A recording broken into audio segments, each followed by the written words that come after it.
Assalamualaikum warahmatullahi wabarakatuh. Yang terhormat kepada Bapak Dr. Haji Fathul Aminuddin Aziz MM selaku dosen pengampu mata kuliah kewirausahaan serta teman-teman yang saya cintai dan saya banggakan.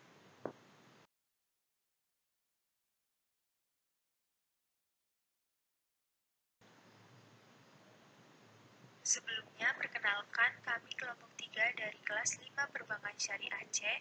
Kelompok kami beranggotakan saya sendiri Ayu Destia Esa Rahmah dengan NIM 1917202126,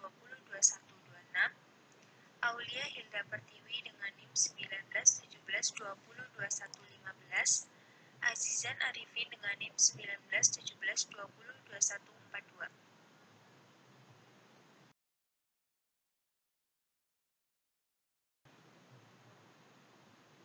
Materi yang pertama yaitu tentang harta dalam Islam. Pengertian harta menurut Kamus Besar Bahasa Indonesia dimaknai atau didefinisikan sebagai barang, uang, dan lainnya yang menjadi kekayaan atau barang-barang milik seseorang. Harta juga dapat dikatakan sebagai segala sesuatu yang dapat diambil, disimpan, dan dapat digunakan. Dalam bahasa Arab, lebih dikenal dengan al-mal, yang asalnya itu mala yamilu mailan, yang berarti condong atau cenderung atau mengarah.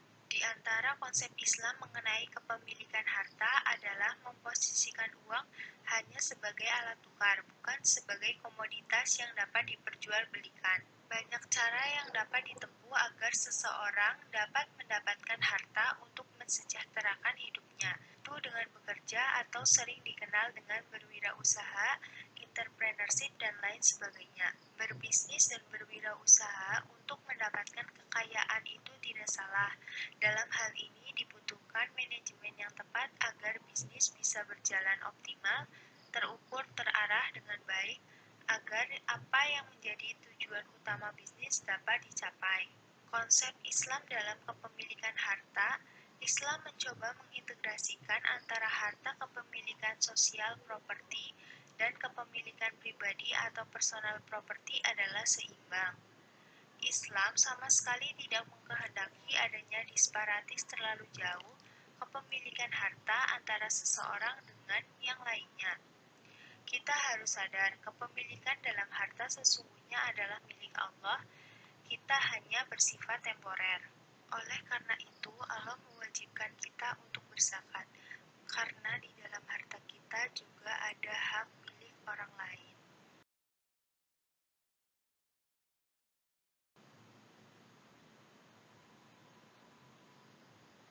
Materi selanjutnya yaitu ciri seorang entrepreneur muslim.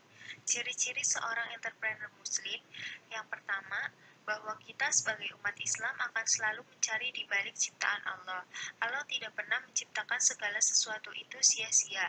Allah tidak pernah menciptakan sesuatu itu mubazir. Yang kedua, seorang entrepreneur muslim itu selalu beribadah kepada Allah, karena seorang entrepreneur akan memiliki keyakinan bahwa Allah akan memberikan sesuatu dari arah yang tidak disangka-sangka. Yang ketiga, memiliki keyakinan bahwa harta adalah milik Allah dan di dalam harta itu juga ada hak milik orang lain. Keempat, ikhtiar mencari harta hukumnya wajib. Itu yang ada dalam diri kita, ikhtiarnya menjadi wajib karena banyak aspek yang kemudian mendorong kita untuk melakukan kewajiban-kewajiban tersebut.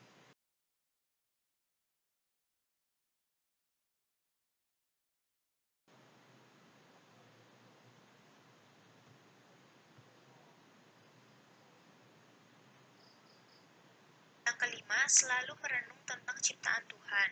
Seorang muslim akan selalu melihat rahasia di balik ciptaan Tuhan itu. Jadi, berwirausaha itu diawali dari renungan. Yang keenam, seorang entrepreneur muslim itu selalu berpikir untuk mendapatkan ide. Setelah merenung di poin kelima, kemudian berpikir bagaimana kita mendapatkan ide dalam rangka mengembangkan, dalam rangka mencari manfaat di balik ciptaan Tuhan itu. Yang ketujuh, sebagai seorang entrepreneur muslim, kita harus siap menghadapi resiko. Jadi Allah sudah memberikan gambaran kepada kita, memberikan pembelajaran kepada kita. Setiap perbuatan baik akan mendapatkan pahala, setiap perbuatan buruk akan mendapatkan dosa. Yang kedelapan, kita harus memahami, harus sadar juga bahwa segala sesuatu akan kembali kepada Allah Subhanahu wa Ta'ala.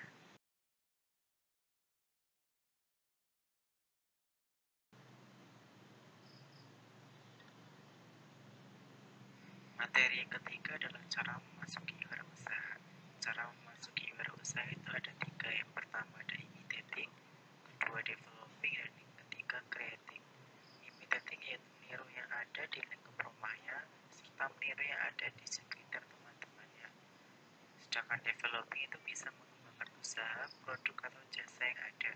Dan creating adalah membuat sesuatu yang besar dan baru atau yang tadinya tidak ada menjadi ada. Tipe wirausaha itu ada 2, yaitu orang yang suka akan resiko dan yang takut resiko.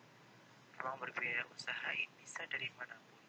Orang yang miskin bisa memulai wirausaha karena kemiskinannya, dan orang kaya memulai berwirausaha karena ingin mempertahankan amanah yang disampaikan oleh Allah SWT kepada orang tuanya, dan dia menjaga harta itu dengan pengetahuannya.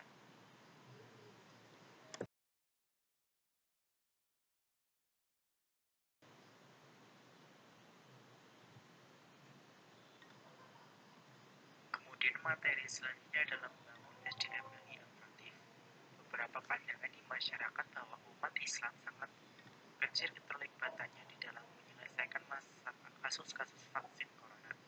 Ada berbagai pandangan juga yang melihat bahwa keterlibatan umat Islam sangat kecil atau tidak ada bila ditarik ke ilmu sosial, karena ilmu sosial biasanya general baik individu atau berkelompok.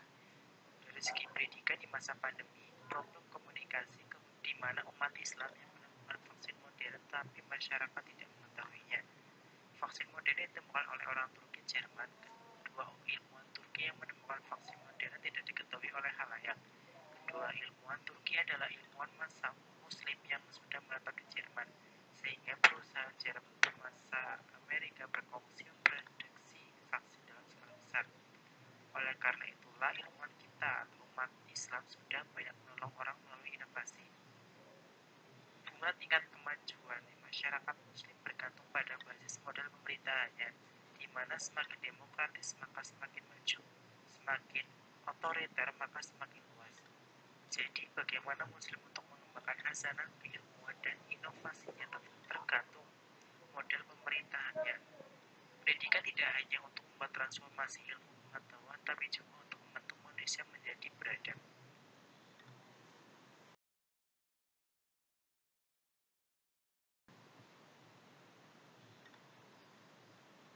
Kemudian yang selanjutnya adalah strategi menjadi wirausaha yang handal. Peluang usaha bersumber dari kebutuhan individu yang ada di masyarakat, dan kumpulan dari beberapa individu atau masyarakat.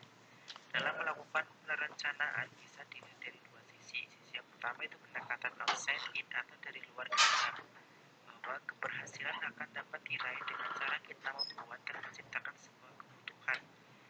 Sisi yang kedua adalah pendekatan inside out atau dari dalam keluar, bahwa keberhasilan akan dapat diambil ketika kebutuhan yang saat ini dapat kita baca.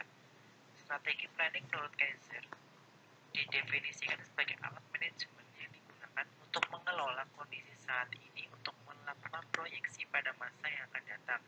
Sehingga strategik merupakan sebuah petunjuk yang dapat digunakan oleh perusahaan atau organisasi dari kondisi saat ini untuk bekerja menuju beberapa tahun ke depan sesuai dengan yang sudah ditetapkan oleh perusahaan. Para ilmuwan yang lain mengatakan bahwa strategic planning merupakan proses inovasi, proses perubahan dalam sebuah perusahaan. Jika tidak ada perubahan, maka itulah bagian dari kegagalan. Jadi strategic plan adalah proses inovasi dan proses perubahan untuk lebih maju. Tujuan rencana strategik yang pertama, mengalokasikan perusahaan agar bisa menggunakan konsep pemasaran yang efektif dan efisien. Kedua, meningkatkan kinerja. 3, menciptakan etika bisnis, dan yang keempat, minimalisir resiko dan kesenjangan.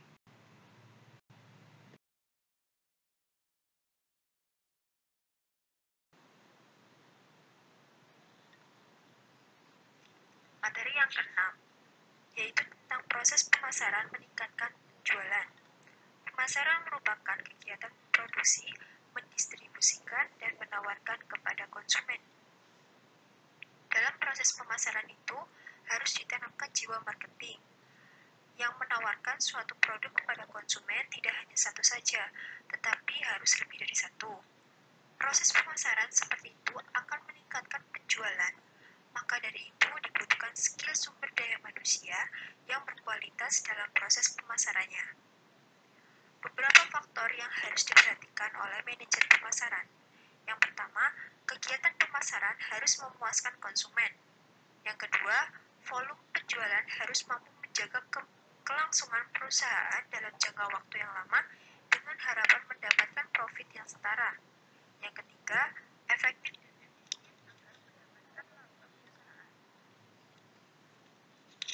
proses pemasaran yang harus dipahami oleh manajer pemasaran yaitu pertama, bagaimana menilai sebuah produk.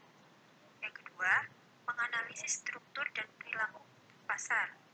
Yang ketiga, memilih peluang pasar dan melakukan penelitian terhadap peluang pasar. Yang keempat, menyusun strategi pemasaran. Setelah itu, merencanakan implementasi. Di sini ada 4 poin strategi pemasaran yang harus diperhatikan. Yang pertama yaitu ada kebutuhan pasar, yang kedua itu ada produk, yang ketiga ada sumber daya, dan yang keempat adalah kapabilitas produk teknologi dan metode distribusi.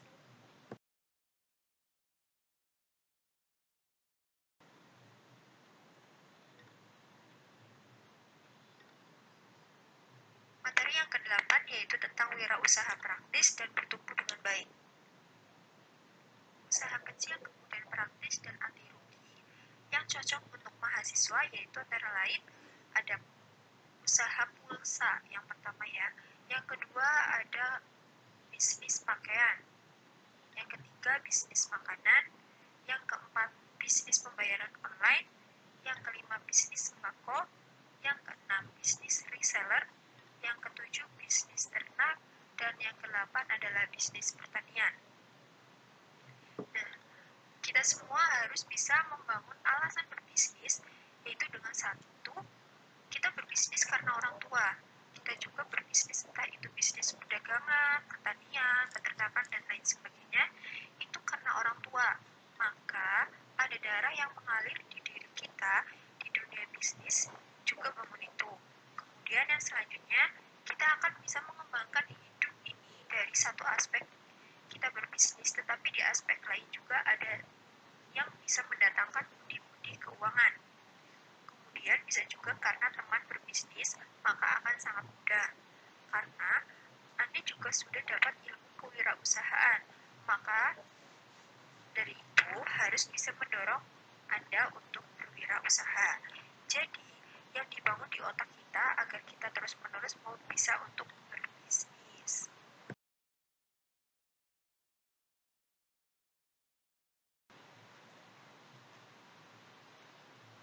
Materi yang ke-10 yaitu tentang manajemen kewirausahaan Islami. Manajemen kewirausahaan Islami adalah kewirausahaan dan perdagangan dalam pandangan Islam, merupakan aspek kehidupan yang dikelompokkan ke dalam masalah muamalah, yaitu masalah yang berkenaan dengan hubungan yang bersifat horizontal antar manusia dan tetap akan dipertanggungjawabkan kelak di akhirat. Peran dan fungsi kewirausahaan Islam dalam pembangunan ekonomi Indonesia adalah satu, mendorong dan mengembangkan pola kehidupan masyarakat untuk lebih memiliki wawasan Islam yang mendunia. Dua, pola pendidikan atau kurikulum yang berpihak pada proses pembentukan jiwa entrepreneur Muslim. Tiga, menghilangkan pola pikir masyarakat yang lebih suka memilih untuk menjadi pekerja di kantor-kantor pemerintahan. Empat, keberpihakan dan fasilitas pemerintah bagi pengusaha Muslim. Yang kelima, masyarakat yang berbasis Islam. 6. Menciptakan produk pariwisata halal nasional dan internasional. 7. Menciptakan produk lokal halal dengan standar ekspor. Selanjutnya yaitu ada perbedaan manajemen kewirausahaan Islam dengan bukan Islam. Kewirausahaan sosial atau non-Islam dijalankan dengan berdasarkan kemanusiaan, dan kewirausahaan dalam Islami berjalan dengan landasan rukun Islam, yaitu zakat. Ya, zakat sendiri itu seperti diketahui pemanfaatannya selalu disalurkan untuk kebaikan umat dan menyantuni yang membutuhkan. Selain itu juga dapat mendorong agar tiap pelaku usaha muslim dapat memberi kemaslahatan kemaslahatan melalui bisnisnya.